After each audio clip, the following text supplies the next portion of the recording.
తెలంగాణలోని ప్రభుత్వ రెసిడెన్షియల్ స్కూళ్లలో నాణ్యమైన ఆహారం అందించాలని ఆదేశించింది హైకోర్టు.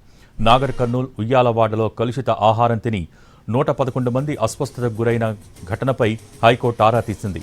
ఈ నెల 28న పూర్తి నివేదిక సమర్పించాలని ప్రభుత్వాన్ని ఆదేశించింది.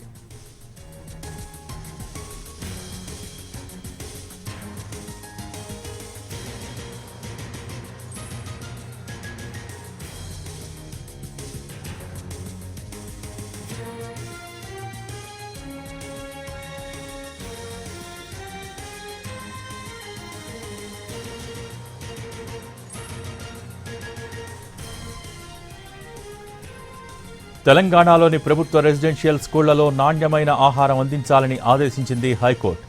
నాగర్ కర్నూల్ ఉయ్యాలవాడలో కలుషిత ఆహారం తిని 111 మంది అస్వస్థతకు గురైన ఘటనపై హైకోర్టు ఆరా తీసింది.